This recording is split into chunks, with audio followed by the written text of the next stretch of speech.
ये युद्ध तुम मेरे लिए कर रहे हो अर्जुन, अपने लिए नहीं। ये युद्ध तुम सत्य के लिए, धर्म के लिए कर रहे हो, अपने लिए नहीं। ये है निष्काम कर्म योग, कि अपने आप को जिताने से कहीं बेहतर है सच्चाई को जिताना।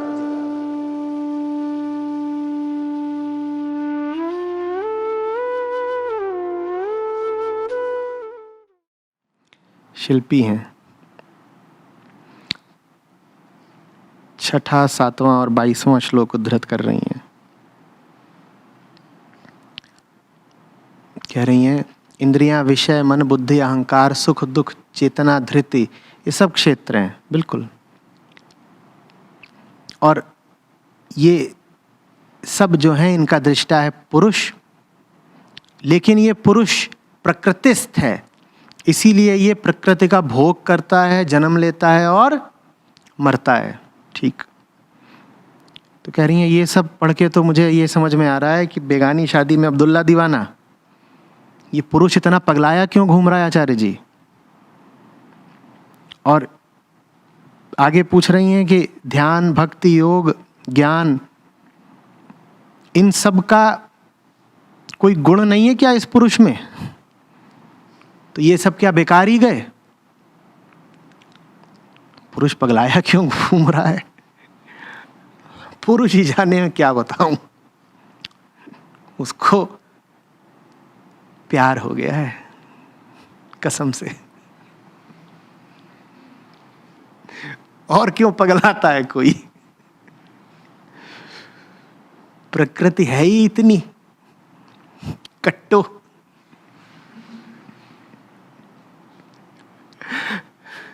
आपने लिख दिया बेगानी शादी में अब्दुल्ला दीवाना। पुरुष को थोड़ी लग रहा है कि शादी बेगानी है। उसकी आंखों में तो बंधनवार है और कानों में शहनाई है। वो तो अपनी शादी देख रहा है।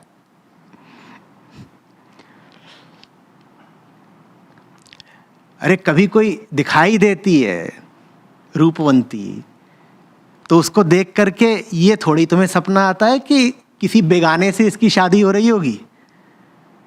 आता है क्या?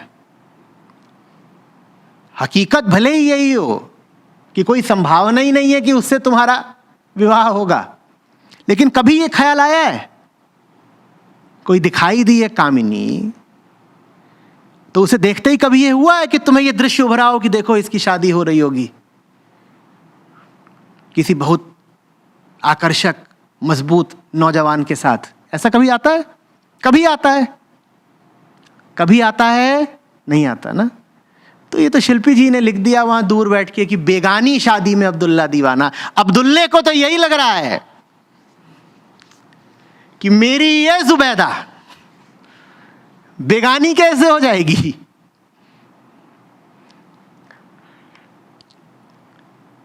हम शिल्पी से पूछें कि अब्दुल्ला से पूछें? पुरुष कौन है? अब्दुल्ला। तो ये तो अब्दुल्ला से पूछना पड़ेगा ना कि बेटा शादी बेगानी लग रही है अपनी? यही बात है। जब कामिनी जुबैदा सामने आती है तो अब्दुल्ला बिल्कुल ढेर हो जाता है। फिर उसे कुछ समझ में नहीं आता क्या अपना क्या पराया।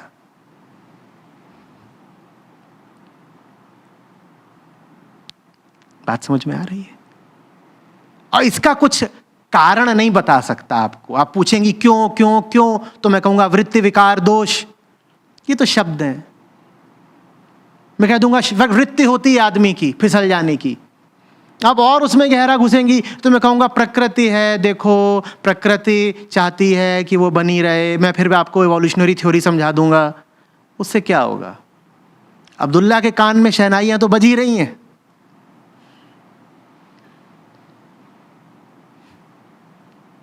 बात आ रही है समझ में?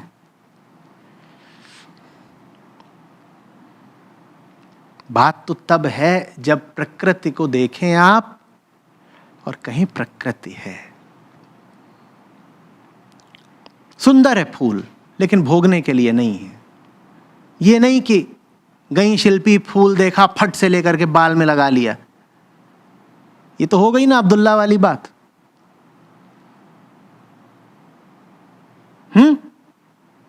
फूल खिला था प्रकृति के भीतर ही रमण करने के लिए, उसमें पराग कण थे।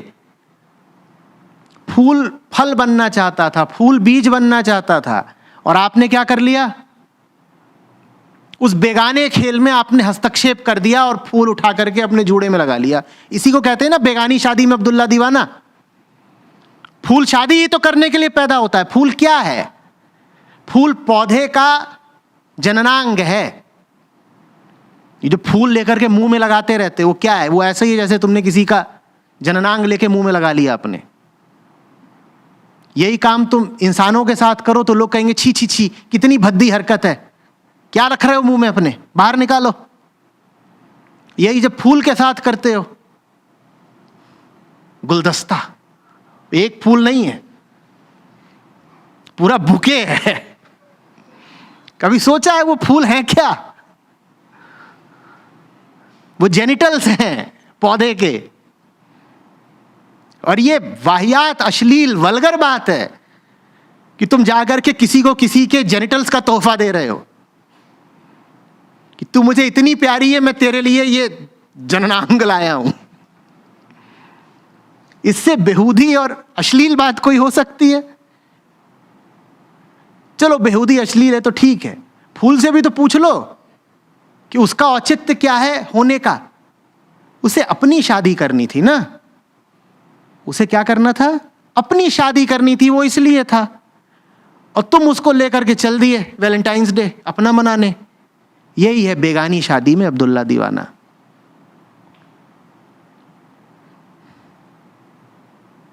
आ रही बात समझ में? प्रकृति अपना खेल खुद चला रही है, उसमें हस्तक्षेप मत करो। फूल तुम्हारे लिए नहीं है। दुनिया में कुछ भी तुम्हारे भोगने के लिए नहीं है। और तुम्हारे जब मैं कह रहा हूं तो उससे मेरा आशय है तुम्हारे लिए, तुम्हारे शरीर के लिए नहीं कह रहा। तुम्हारे शरीर के लिए निश्चित रूप से फल हैं, तुम्हारे लिए इस दुनिया में बेटा कुछ भी नहीं है। हां, ये शरीर दुनिया से उठा है तो इसका भरण पोषण तो दुनिया ही करेगी। शरीर के लिए दुनिया में बहुत कुछ है, तुम्हारे लिए दुनिया में कुछ भी नहीं है। तुम क्यों दीवाने हुए जा रहे हो बेगानी शादी में? प्रकृति अपना नृत्य नाच रही है, उस नृत्य में तुम्हारे लिए जगह ही नहीं है। पर होता है, जैसे मान लो 15-20 औरतें अपनी मौज में नाच रही हो, ठीक है, वो अपना गोल गोल घूम के नाच रही हैं, और उनके बीच में कोई धुत्त शराबी घुस जाए एक। यह है प्रकृति और पुरुष का आम रिश्ता। प्रकृति अपना नृत्य कर रही है, वो औरतें अपने में मगन है, ये बीच में घुस गया। ओ जूली, ओ शीला, हमें भी संभालो कहीं हम गिर ना पड़े। ऐसा होते देखा है ना, खास तौर पे शादियों में होता है। अंबाला वाले ताऊ जी, उनका काम ही यही होता है शादियों में, पी करके जहां औरतें नाच रही हूं वहां घुस जाना।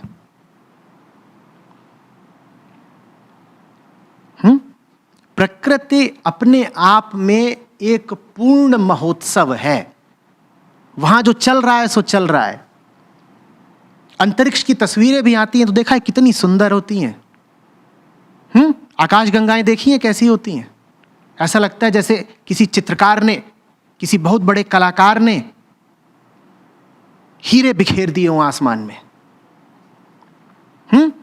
और वो अपने आप में बहुत सुंदर खेल है जिसमें तुम्हारी कोई जरूरत नहीं। तुम दीवाने क्यों हुए जा रहे हो?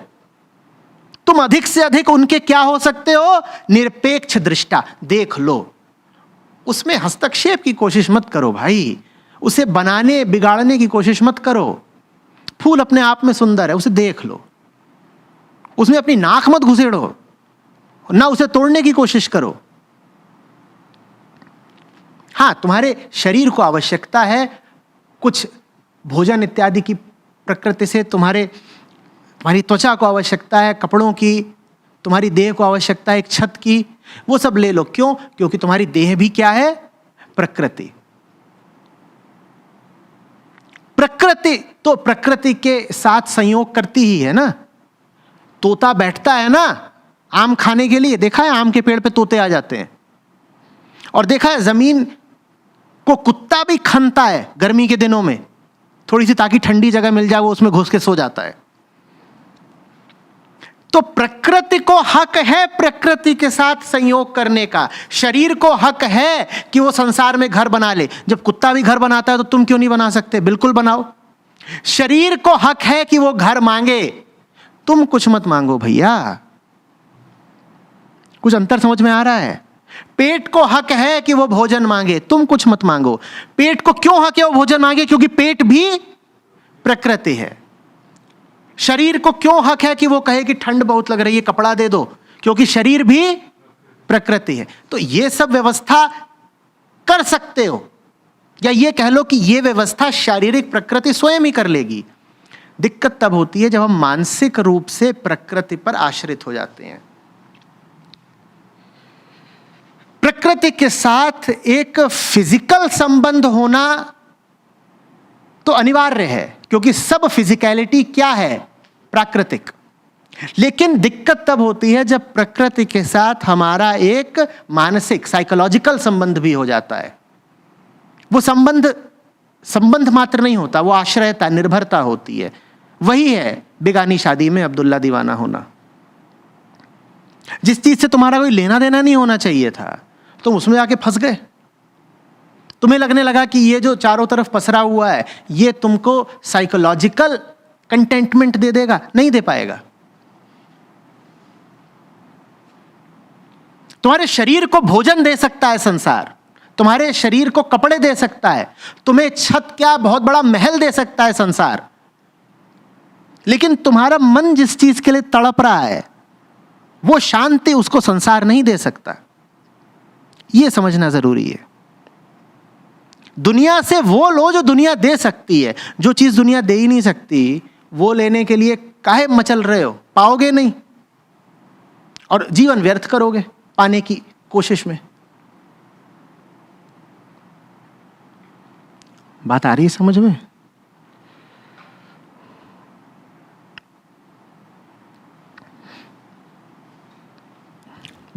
फिर पूछ रही है ध्यान, भक्ति, योग इत्यादि ये सब तो पुरुष के गुणों में वर्णित ही नहीं है, तो ये सब क्या है? ये गुण नहीं है, गुण तो प्रकृति के होते हैं।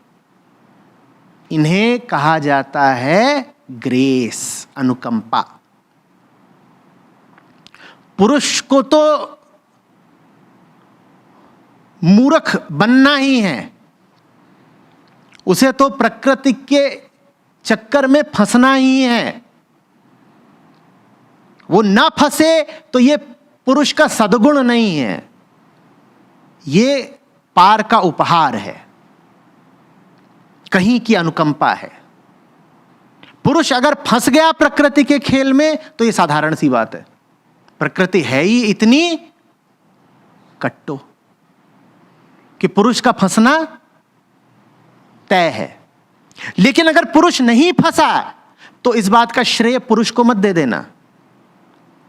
पुरुष अगर फंस गया तो श्रेय प्रकृति को है, पुरुष अगर नहीं फंसा तो श्रेय पुरुष को नहीं है, क्योंकि पुरुष के पास ऐसा कुछ नहीं है कि वो फंसने से बच जाए। पुरुष अगर नहीं फंसा तो ये मालिक की कृपा है।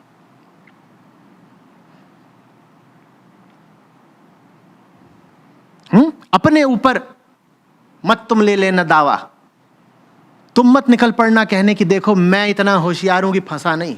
जहां तुम कह रहे हो मैं इतना होशियार हूं फंसा नहीं, वहीं समझ लो कि पूरी तरह फंसे हुए हो।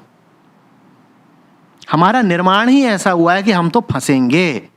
जो ना फंसे वो 100 बार धन्यवाद दे कि तूने बचा लिया, नहीं तो हम तो कहीं के न रहते।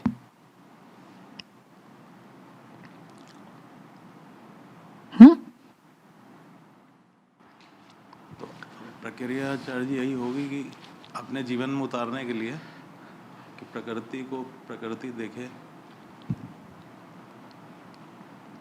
और जो कुछ भी दिखे सब प्रकृति है। प्रकृति को प्रकृति नहीं देखना है, जो दिखे सब प्रकृति है, जो देखे वो भी प्रकृति है, जो ही पकड़ में आ गया वो सब प्रकृति ही है। ये गड़बड़ नहीं करनी है ना कि क्षेत्र में बस दृश्य को उपस्थित माना, दृष्टा भी कहाँ है? क्षेत्र में। ये बात हमने आज 10 बार दोहराई है, भूल मत जाइएगा कहीं कि हम प्रकृति को देख रहे हैं। अरे भाई, आप प्रकृति को देख नहीं रहे हैं, आप भी प्रकृति हैं। जो देख रहा है वो भी प्रकृति है। तो फिर इस प्रक्रिया में हमारे करने के लिए क्या है? फिर तो कुछ नहीं। हमारे करने के लिए है कि हम अपने आप को कुछ और ना मान लें। जब हम मान लेते हैं कि हम प्रकृति से ऊपर हैं तो फिर हम में बड़ा दंभ जगता है। जब भी कुछ हो तो तुरंत अब याद दिलाएं, ये सब प्रकृति ही तो है। भीतर जो भी भाव उठे, वृत्ति उठे, वासना उठे, तुरंत अपने आप को याद दिलाएं कि ये सब प्रकृति ही तो है।